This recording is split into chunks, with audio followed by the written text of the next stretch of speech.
애쓰지 마라. 비교만 멈춰도 인생의 80%가 풀린다. 여러분, 솔직해집시다. 지금 행복하십니까? 아니면 남들만큼 살지 못해 불안해 죽을 지경이십니까? 우리는 평생을 남이라는 감옥에 갇혀 살아왔습니다. 남들은 은퇴하고 해외여행 다니는데 나는 왜 아픈 무릎을 끌고 시장 바닥을 서성이나? 남들은 자식이 용돈을 100만 원씩 준다는데 내 자식은 왜 자기 앞가림도 못하나? 남들은 번듯한 아파트에 사는데 나는 왜 이 낡은 집에서 늙어가나? 이런 생각들이 밤마다 당신의 영혼을 갉아먹고 있지는 않습니까? 만약 그렇다면 당신은 지금 부처님이 경고하신 제2의 독화살을 스스로의 가슴에 수천 번씩 쏘아대고 있는 것입니다. 사람들은 말합니다.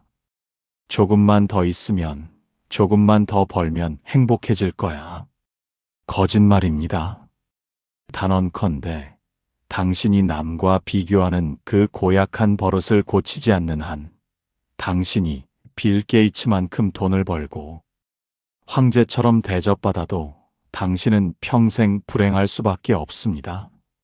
왜냐하면 세상에는 당신보다 더 잘난 사람이 반드시 존재하기 때문입니다. 부처님은 일찍이 간파하셨습니다. 우리 고통의 80%는 가난해서도 아파서도 자식이 못나서도 아닙니다.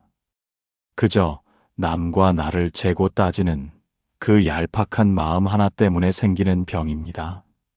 오늘 이 영상은 당신을 무작정 위로하지 않겠습니다. 대신 당신의 인생을 지옥으로 만들었던 그 비교라는 괴물의 정체를 낱낱이 파헤쳐 드리겠습니다. 남의 집 마당에 핀 꽃만 보다가 정작 내 마당의 보물은 짓밟고 살았던 당신의 어리석음을 깨뜨려 드리겠습니다.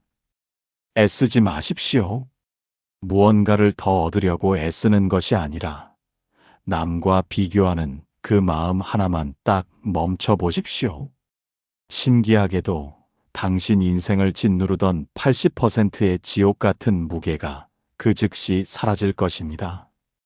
지금 가슴이 답답하고 인생이 초라해서 잠이 오지 않는다면 이 영상을 끝까지 듣고 딱 한 번만 따라해 보십시오. 당신이 평생 찾아 헤맸던 진짜 천국이 남의 집이 아니라 바로 당신의 낡은 방 안에 이미 와 있었다는 사실을 온몸으로 느끼게 될 것입니다. 자, 이제 독화살을 뽑아낼 준비가 되셨습니까? 법륜 스님께서는 이런 말씀을 자주 하십니다. 산에 사는 토끼가 다람쥐 보고 너는 왜 꼬리가 그렇게 짧냐고 시비 거는 거 봤습니까? 물속에 사는 물고기가 하늘 나는 새를 보고 너는 왜 수영을 못하냐고 비웃는 거 보셨나요? 자연에는 비교라는 것이 없습니다. 오직 인간만이 스스로 만든 잣대를 남에게 들이대고 다시 그 잣대로 제 목을 조릅니다. 이것이 바로 우리가 겪는 고통의 실체이자 근원입니다. 어느 날 한 남자가 부처님을 찾아와 울먹이며 물었습니다. 세존이시여, 저는 성실히 살았습니다. 그런데 왜 제 옆집 이웃은 저보다 적게 일하고도 더 넓은 땅을 가지고 더 맛있는 음식을 먹습니까? 그를 볼 때마다 제 가슴은 불덩이가 들어앉은 듯 뜨겁고 괴롭습니다. 부처님께서는 고요히 웃으시며 길가에 핀 꽃 두 송이를 가리키셨죠. 보아라. 저 장미는 백합보다 붉지 않음을 슬퍼하지 않고 저 백합은 장미보다 향기가 진하지 않음을 괴로워하지 않는다. 꽃들은 그저 제 때에 피어 제 모습대로 살다 갈 뿐이다. 그런데 너는 왜 있지도 않은 허상을 만들어 내 영혼을 태우고 있느냐? 이 짧은 말씀 안에 우리 인생의 모든 정답이 들어있지 않습니까? 우리가 괴로운 이유는 내가 가진 것이 부족해서가 아닙니다. 남이 가진 것과 내 것을 저울질하는 그 찰나의 어리석음 때문입니다. 시니어 여러분, 솔직히 한번 되돌아봅시다. 당신이 지금껏 살아오며 가장 불행했던 순간이 언제였나요? 정말로 배가 고파서였습니까? 아니면 동창회에 나갔더니 나보다 공부 못하던 친구가 외제차 타고 나타났을 때였습니까? 명절에 모였는데 동선의 자식은 고시에 합격했다는 소리를 들었을 때, 그때 당신의 가슴이 무너지지 않았나요? 이것이 바로 부처님이 경고하신 제2의 독화살입니다. 첫 번째 화살은 우리가 살아가며 어쩔 수 없이 겪는 노화, 질병, 이별 같은 현실적인 아픔입니다.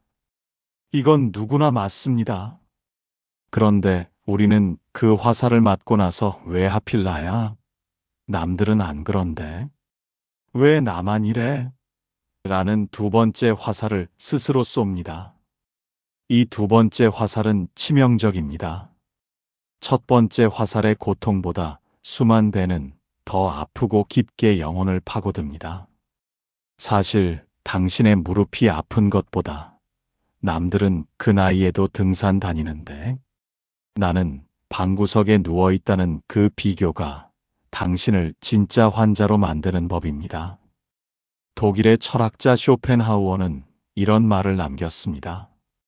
우리는 우리가 가진 것에 대해서는 좀처럼 생각하지 않고 언제나 없는 것만을 생각한다.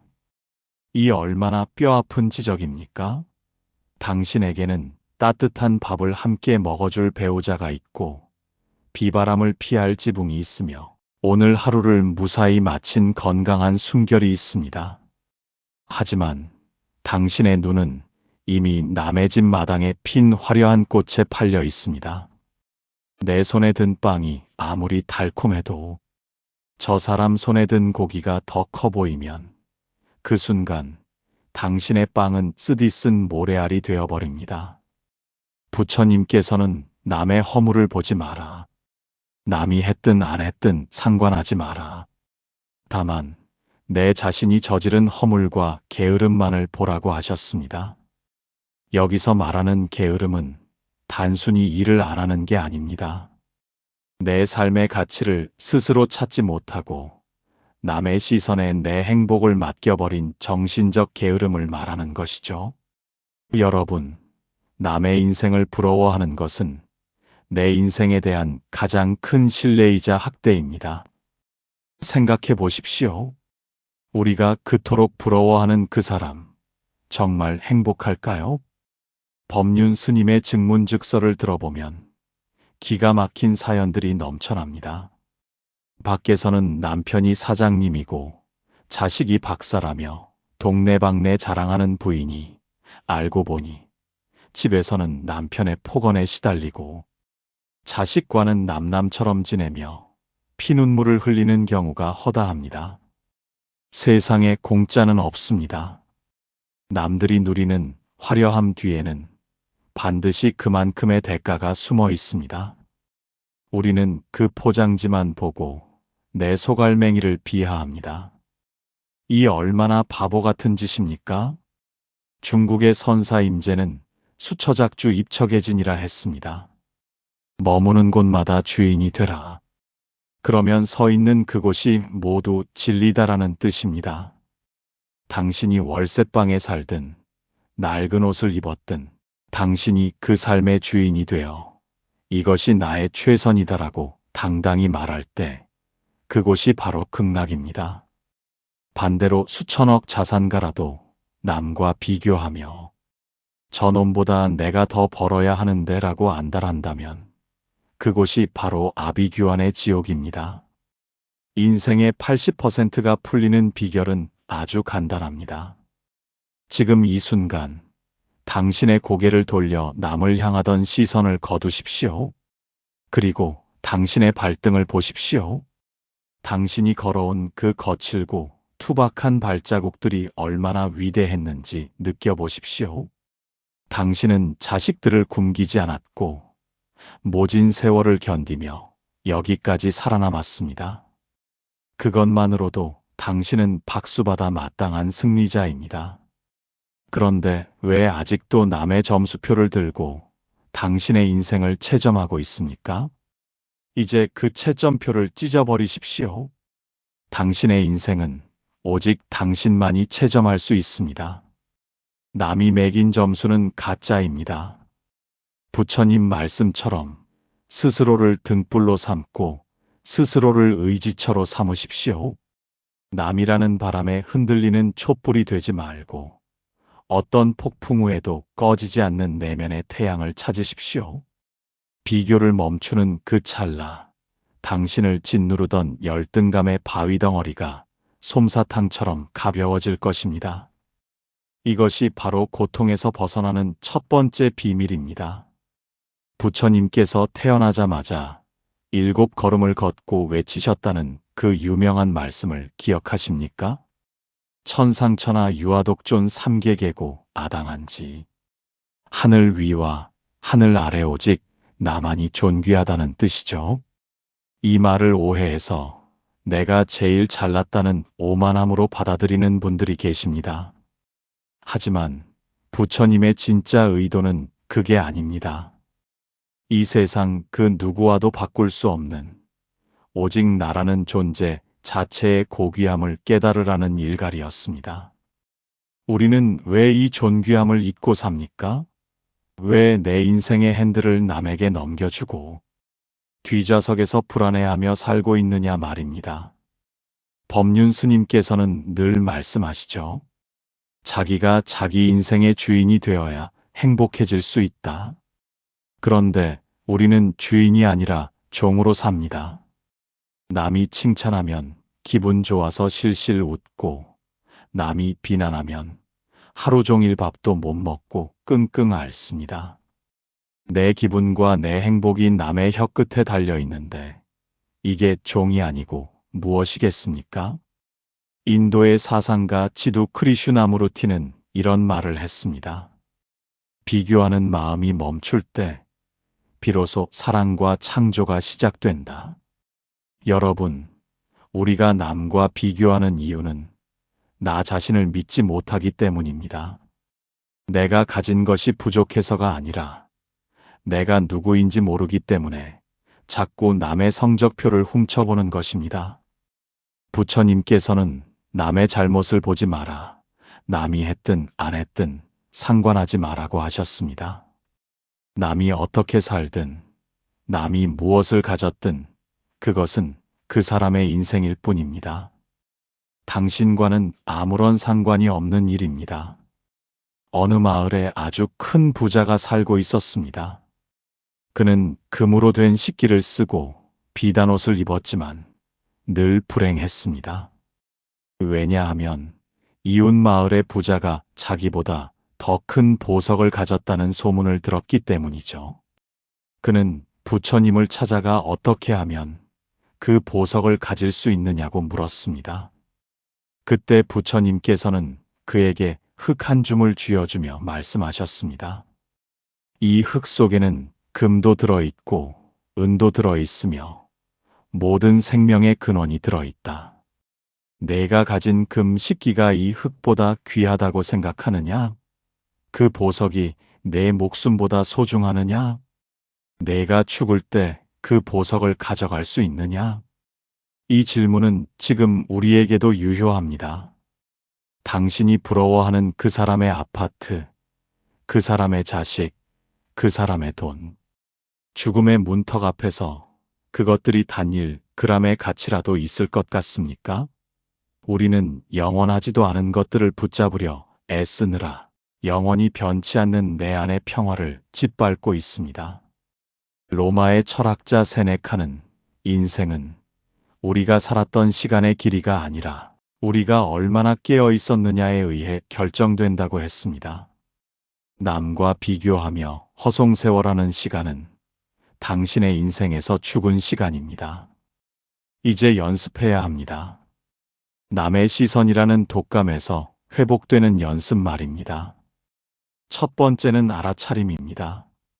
내가 남과 비교하고 있다는 사실을 깨닫는 순간, 아, 내가 또 남의 성적표를 보고 있구나 라고 스스로에게 말해 주십시오.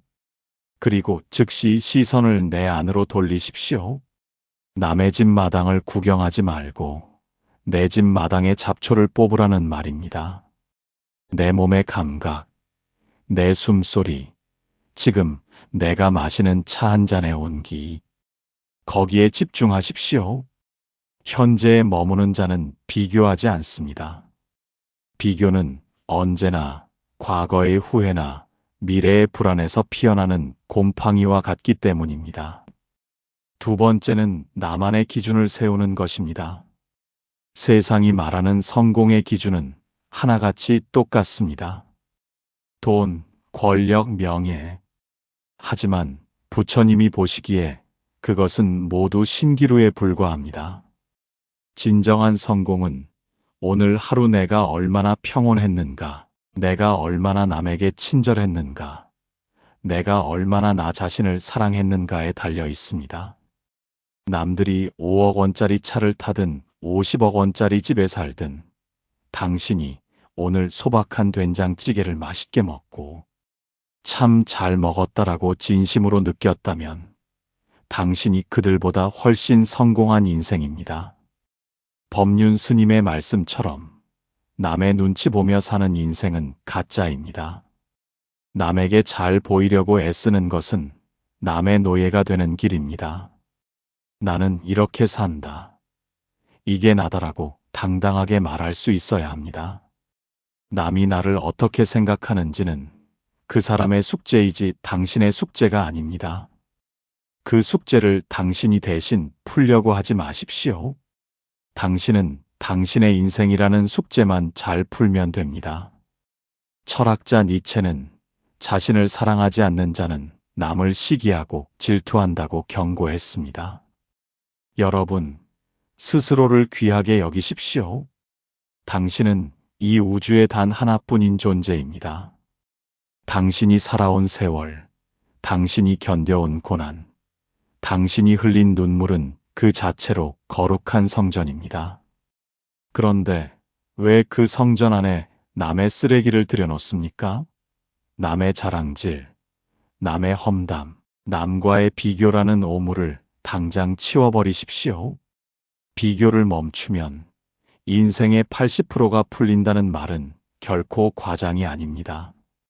비교를 멈추는 순간 당신의 어깨를 누르던 천근의 무게가 사라집니다. 가슴을 짓누르던 답답함이 사라지고 비로소 맑은 공기가 폐부 깊숙이 들어옵니다.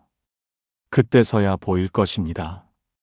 내 곁을 묵묵히 지켜준 사람들의 얼굴이, 길가에 핀 이름 모를 들꽃의 아름다움이, 그리고 지금까지 잘 버텨온 대견한 나 자신의 모습이 말입니다. 애쓰지 마십시오. 남처럼 되려고 애쓰지 말고 오직 당신 자신이 되려고 노력하십시오. 부처님께서는 마지막 유훈으로 자등명 법등명이라 하셨습니다. 너 자신을 등불로 삼고 진리를 등불로 삼으라는 뜻입니다. 남이라는 그림자에 숨지 마십시오. 당신이라는 등불을 밝히십시오. 그 빛이 비록 작을지라도 그것은 온전히 당신의 것입니다. 그 빛을 따라 걸어갈 때 당신은 비로소 단 한 번도 경험하지 못한 진정한 자유와 마주하게 될 것입니다.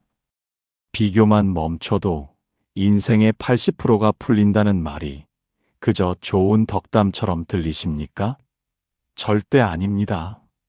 이것은 당신의 남은 생을 송두리째 바꿀 수 있는 가장 강력하고 실질적인 삶의 공식입니다. 비교를 멈추는 순간 당신의 삶에는 세 가지 기적이 일어납니다. 첫 번째 기적은 바로 관계의 회복입니다. 법륜 스님께서는 이런 말씀을 하셨죠. 자식이 공부 못한다고 구박하는 부모 마음 속에는 남의 집 자식이라는 괴물이 들어앉아 있다. 이 얼마나 무서운 말입니까? 당신이 배우자에게 짜증을 내고 자식에게 서운함을 느끼며 친구의 성공에 배가 아픈 이유가 무엇인지 아십니까? 그들을 있는 그대로 보지 않고 자꾸 남과 비교하는 당신의 욕심 때문입니다. 비교를 멈추면 비로소 내 곁에 있는 사람들이 보이기 시작합니다. 돈 잘 벌어오는 남의 남편 대신 비록 무뚝뚝해도 평생 내 곁을 지켜준 내 남편의 거친 손마디가 보입니다. 명문대 다니는 남의 자식 대신 부족하지만 건강하게 자라준 내 자식의 웃음소리가 들립니다. 남과 재지 않을 때 비로소 사랑이 시작되는 법입니다. 관계에서 오는 스트레스는 우리 인생 고통의 상당 부분을 차지합니다. 이 비교의 쇠사슬만 끊어내도 당신의 인간관계는 천국으로 바뀝니다.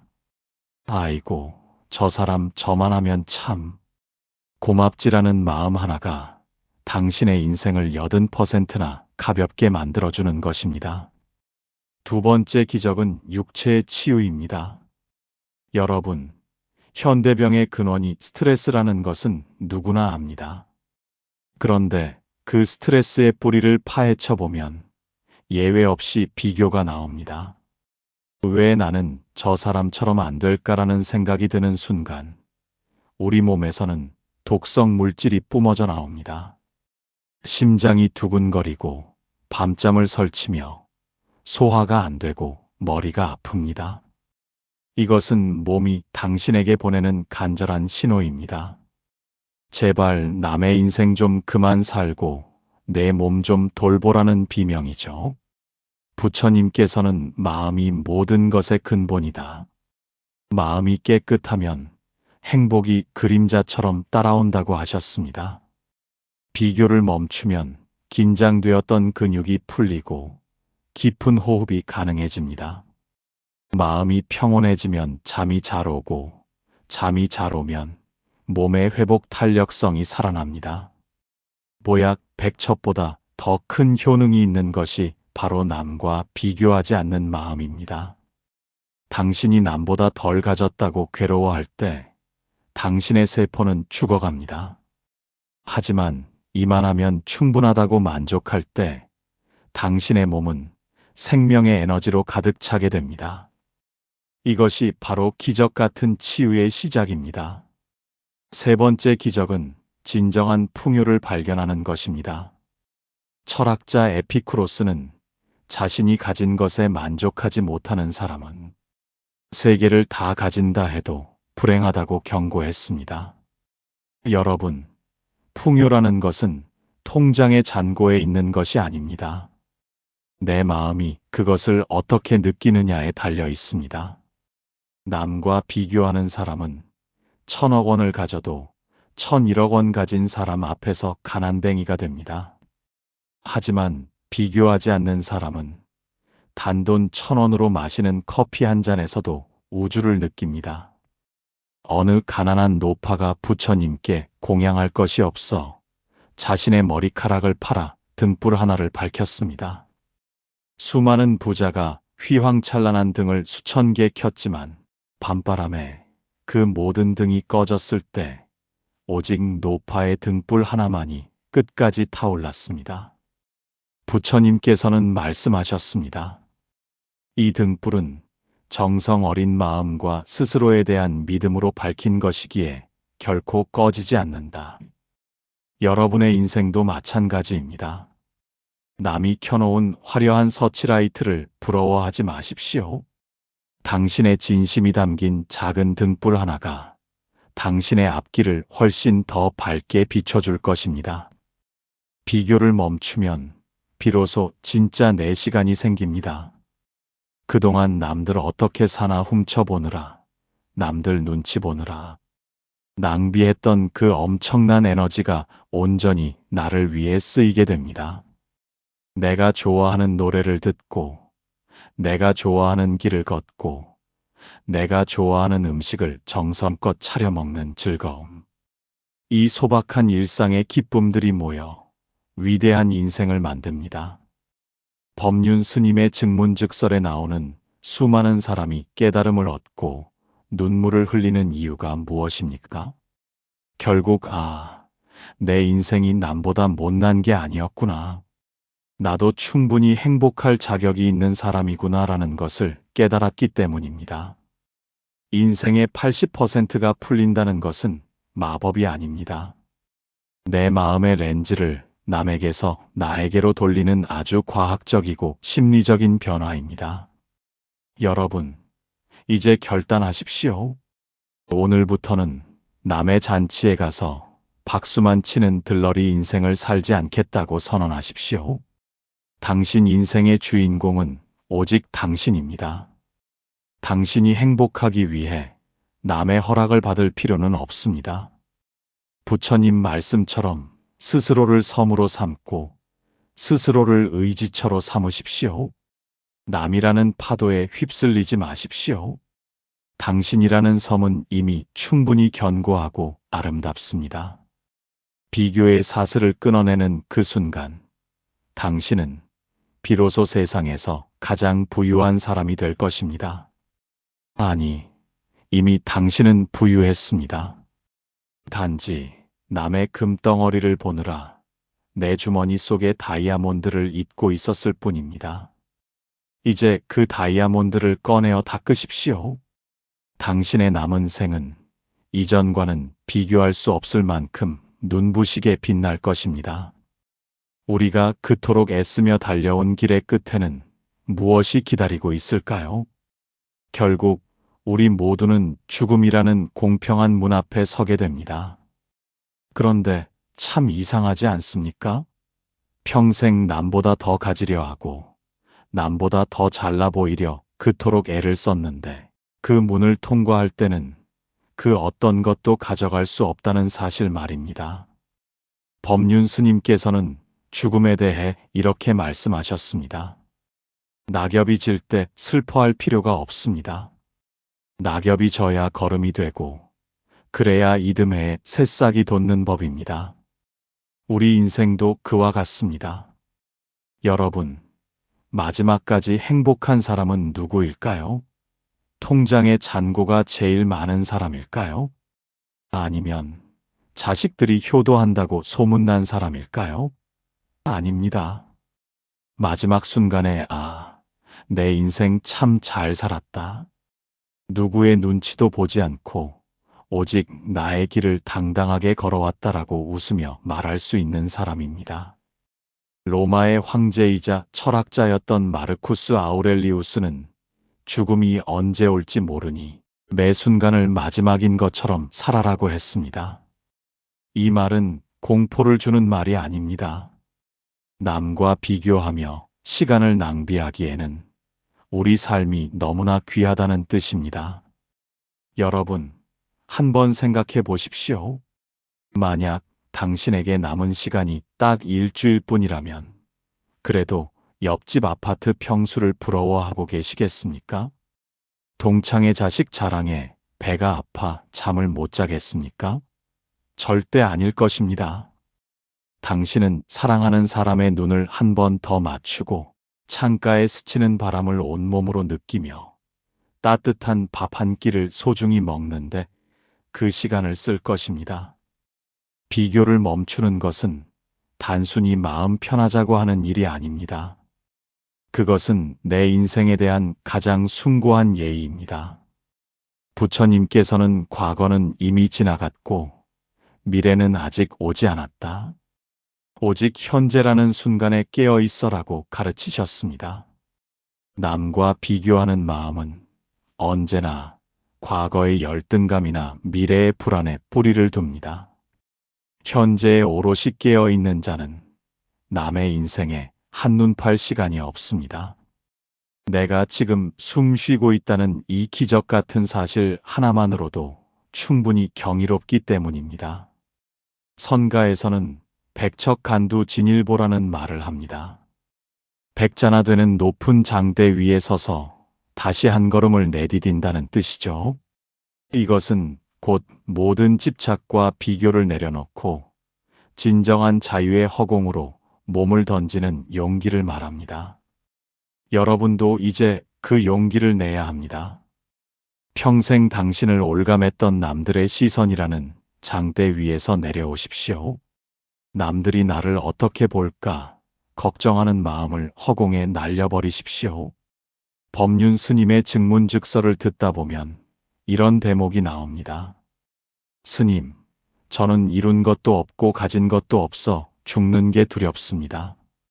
스님은 답하십니다. 이룬 게 없으니 잃을 것도 없지 않습니까? 가볍게 갈 수 있으니 얼마나 다행입니까? 이 얼마나 명쾌하고 가슴 시원한 일갈입니까? 우리가 괴로운 것은 자꾸 무언가를 쥐고 있으려 하기 때문입니다. 남보다 더 큰 보따리를 들고 가려니 발걸음이 무거운 것입니다. 이제 보따리를 하나씩 내려놓읍시다. 제일 먼저 남보다 잘 살아야 한다는 자존심의 보따리를 버리십시오. 그 다음으로 자식들이 내 뜻대로 되어야 한다는 집착의 보따리를 버리십시오. 마지막으로 죽음이 두렵다는 공포의 보따리까지 내려놓으십시오. 그러면 당신은 비로소 보게 될 것입니다. 보따리를 다 버린 빈손이 사실은 이 세상을 다 품을 수 있는 가장 큰 손이었다는 사실을 말입니다. 인생의 80%가 풀리는 마지막 비밀은 바로 감사입니다. 남과 비교하면 결핍만 보이지만 나 자신을 보면 감사가 보입니다. 아직 눈을 떠서 세상을 볼 수 있으니 감사합니다. 내 발로 화장실을 갈 수 있으니 고맙습니다. 오늘 저녁에 따뜻한 국물을 마실 수 있으니 이보다 더한 극락이 어디 있겠습니까? 이 감사의 마음이 차오를 때 비교라는 독초는 뿌리째 뽑혀나갑니다. 러시아의 무노 톨스토이는 죽기 직전 이런 말을 남겼습니다. 진리는 사랑 속에 있으며 사랑은 비교하지 않는다. 여러분, 당신의 인생을 사랑하십시오. 주름진 당신의 얼굴을 사랑하고 굳은 살 박인 당신의 손을 사랑하십시오. 그 누구의 인생과도 바꾸지 마십시오. 당신이 걸어온 그 길이 바로 부처님이 걸으셨던 고난의 길이자 깨달음의 길이었습니다. 오늘 밤 잠자리에 들 때 당신의 가슴에 손을 얹고 나지막이 속삭여 주십시오. 참 고생 많았다. 남들 시선 신경 쓰느라 힘들었지? 이제는 괜찮다. 나는 그 자체로 충분히 아름답고 위대하다. 사랑한다. 이 한마디가 당신의 영혼을 치유하고 당신의 남은 생을 더 행복하게 만들어줄 것입니다. 비교 없는 삶, 그것이 바로 부처님이 말씀하신 해탈이며 자유입니다. 남의 들러리로 태어난 것이 아니라 당신이라는 우주의 유일한 주인공으로 이 땅에 왔습니다. 이제 남의 채점표를 찢어버리고 당신만의 눈부신 무대를 당당히 걸어나가십시오.